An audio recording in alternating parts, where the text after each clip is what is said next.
আসসালামু আলাইকুম ওয়া রাহমাতুল্লাহ। আইবিএন নিউজের বিশেষ আন্তর্জাতিক সংবাদ এবং যুদ্ধ পরিস্থিতি নিয়ে আয়োজিত ম্যারাথন লাইভ আপডেটে আপনাদের স্বাগত জানাচ্ছি স্টুডিও থেকে আমি সাবরিনা। আজকের সকালটি মধ্যপ্রাচ্যের ইতিহাসের অন্যতম অস্থির একটি সকাল হিসেবে শুরু হয়েছে।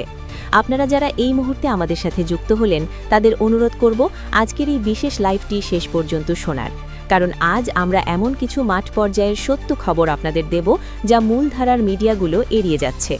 গত ২৪ ঘণ্টায় ইরান এবং ইসরায়েল অঘোষিত যুদ্ধের এক নতুন ধাপে প্রবেশ করেছে। আজ ভোররাত ৩টা থেকে উত্তর ইসরায়েল এবং দক্ষিণ লেবানন সীমান্তে যে আগুনের খেলা চলছে তা গত ২ বছরের রেকর্ড ভেঙে দিয়েছে। আমাদের হাতে আসা সর্বশেষ ব্রেকিং নিউজ অনুযায়ী হিজবুল্লাহ আজ তাদের নতুন গাইডেন্স মিসাইল বুরকান ২ ব্যবহার করে ইসরায়েলের মেতুল্লা এবং স্লোমি বসতির সামরিক ঘাঁটিগুলোতে ভয়াবহ হামলা চালিয়েছে।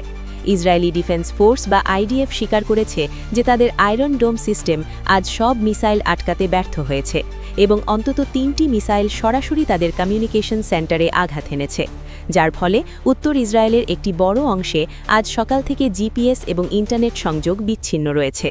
এই ঘটনার পরপরই ইসরায়েলি বিমানবাহিনী বা আইএএফ লেবাননের গভীরে বালবেক এবং নাবাতিহে শহরে ব্যাপক বিমান হামলা শুরু করেছে।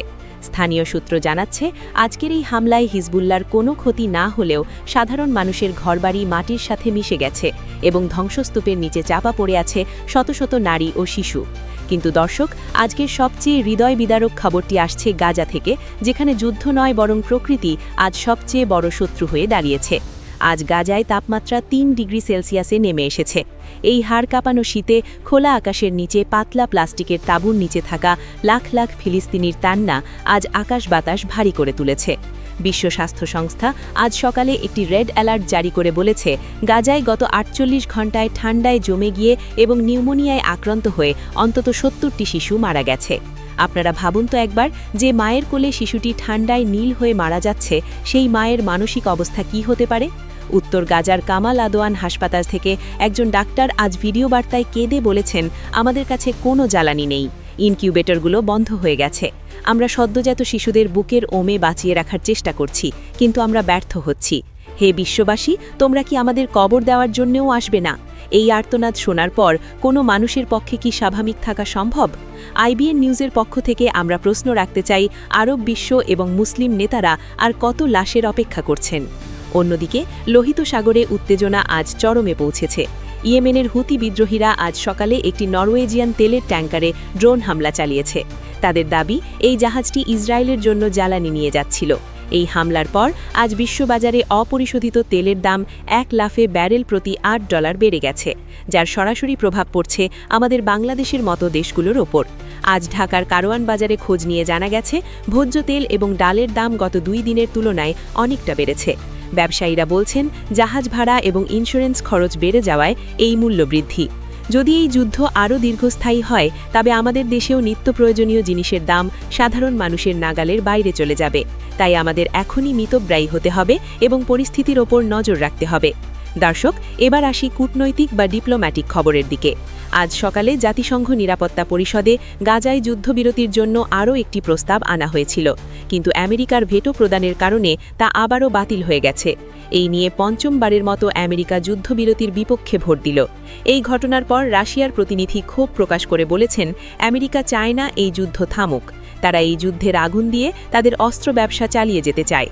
অন্যদিকে ইরান আজ কড়া হুঁশিয়ারি উচ্চারণ করে বলেছে, যদি গাজায় ত্রাণ ঢুকতে না দেওয়া হয় তবে তারা হরমুজ প্রণালী পুরোপুরি বন্ধ করে দেওয়ার বিষয়টি বিবেচনা করবে। যদি সত্যিই হরমুজ প্রণালী বন্ধ হয় তবে বিশ্বের ২০% তেল সরবরাহ বন্ধ হয়ে যাবে এবং বিশ্ব অর্থনীতিতে ১৯২৯ সালের মতো মহা বিপর্যয় নেমে আসবে, যা সামলানোর ক্ষমতা কোনো দেশের নেই। প্রিয় দর্শক, আপনারা শুনছেন আইবিএন নিউজের বিশেষ লাইভ কভারেজ।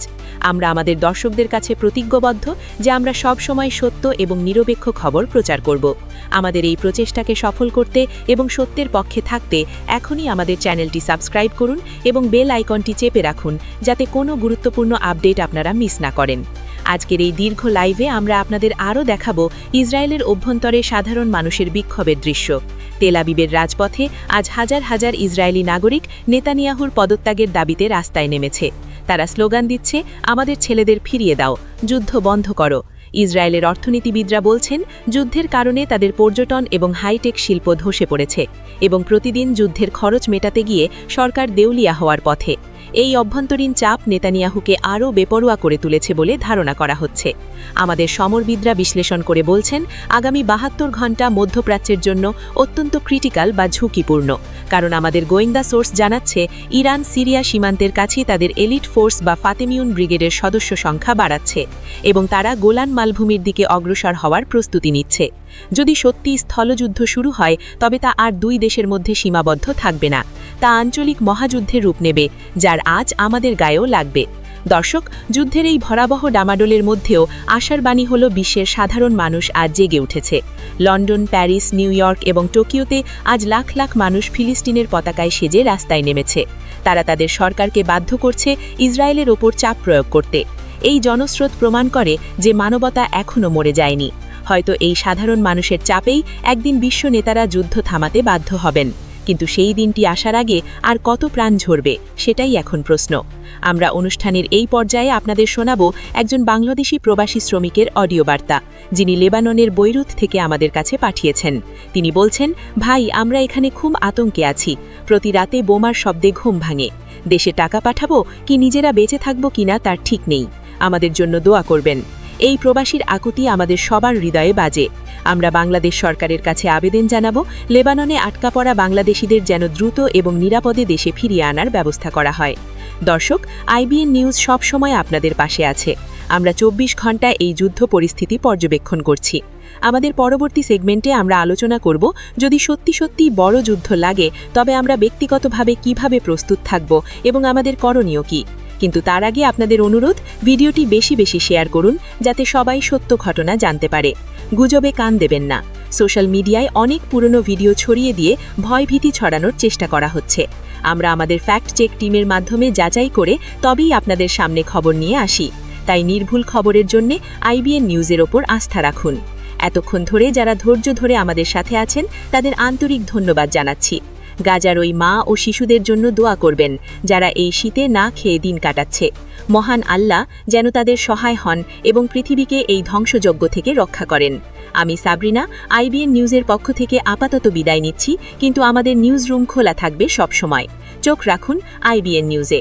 আল্লাহ হাফেজ। বাংলাদেশ জিন্দাবাদ।